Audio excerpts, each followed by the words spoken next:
কাঁথাটা ভাঁজ করে রেখে যাওয়া আজ পর্যন্ত শেখাতে পারলাম না।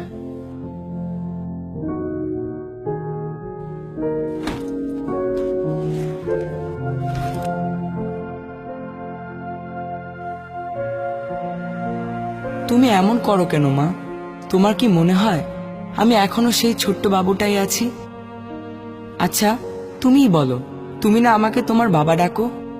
বাবার সাথে কি মেয়ে লুকোচুরি করতে পারে, নাকি লুকালেই বাবার কিছু বুঝতে পারে না?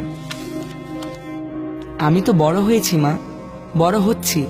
আমি ইন্টারনেটে পড়েছি, জেনেছি।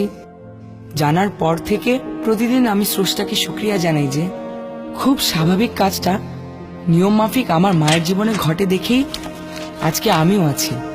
না হলে কি আমার অস্তিত্ব থাকতো? বাবু খেতে আয়। মা, মাসের এই কয়টা দিন তুমি খুব যন্ত্রণা সহ্য করো, সেটা আমি অনুভব করতে পারবো না কোনো দিনই, কিন্তু করার চেষ্টা করি।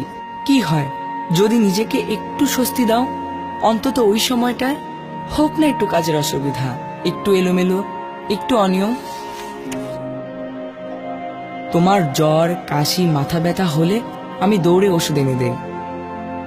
কখনো দরকার হলে ডাক্তারও ডেকে আনি। আর এই সময় আমি তোমার পাশে দাঁড়াবো না? তুমি না আমাকে বলো মায়ের কাছে বলতে সমস্যা কি, আজকে আমি বলি ছেলের কাছে বলতে তোমার সমস্যা কি? এখনো জেগে আছিস? ঘুমাসনি কেন?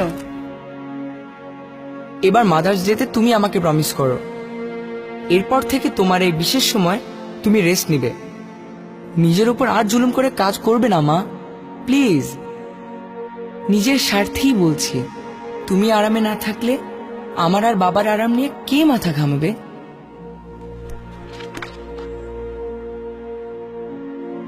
নিজের বিছানা নিজে তুলতে পারে না আমার ছেলেটা। সে কবে এত বড় হয়ে গেল?